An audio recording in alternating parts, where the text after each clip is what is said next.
Jane Lúcia. Boa tarde a todos.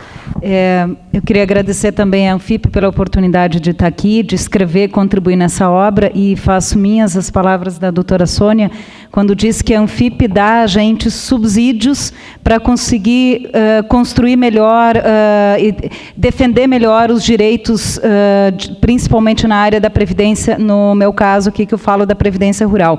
E, claro, também a contribuição do professor Guilherme, sempre muito importante nessa área.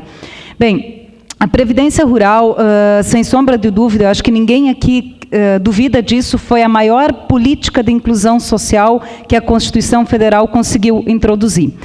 Nós temos uma história de 85 anos de Previdência no Brasil, em que apenas 37 se começou a falar em Previdência Rural.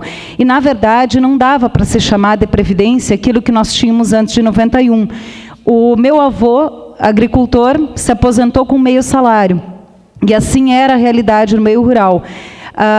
Os meus pais já são aposentados como agricultores com um salário mínimo cada um. Então eu vivi essa realidade, cresci convivendo com isso. E muita gente saiu do campo porque não tinha previdência, não tinha perspectiva de previdência no meio rural.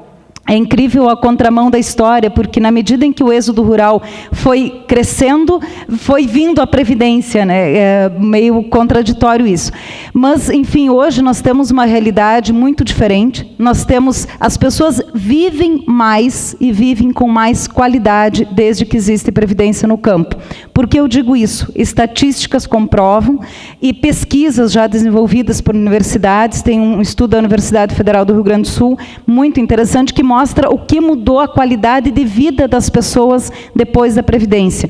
E qualidade de vida, às vezes, significa poder comer. A própria Previdência dá conta de que 18 milhões de pessoas deixaram de viver abaixo da linha da pobreza em função da Previdência Rural. Então, hoje, não se pode nem falar, nem cogitar qualquer hipótese de não mais ter uma política de previdência no meio rural. Com relação à contribuição, que é uma questão muito discutida, me dá uma sensação muito ruim quando eu escuto que os trabalhadores rurais não contribuem.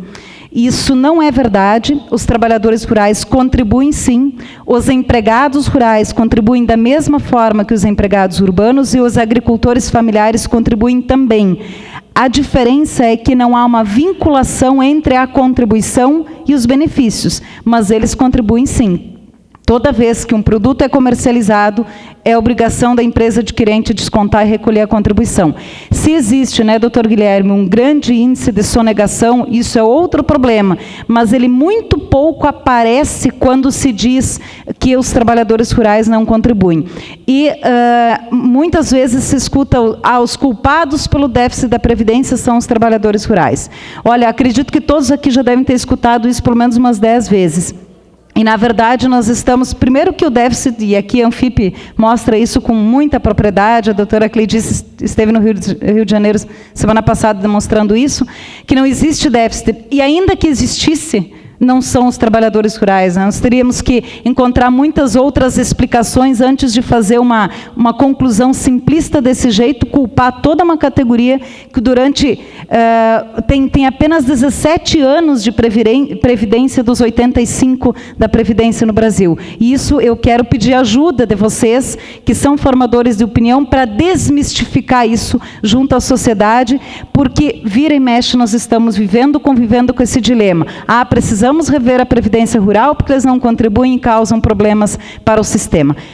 Em poucas palavras é isso, o artigo a gente busca abordar um pouco essa situação.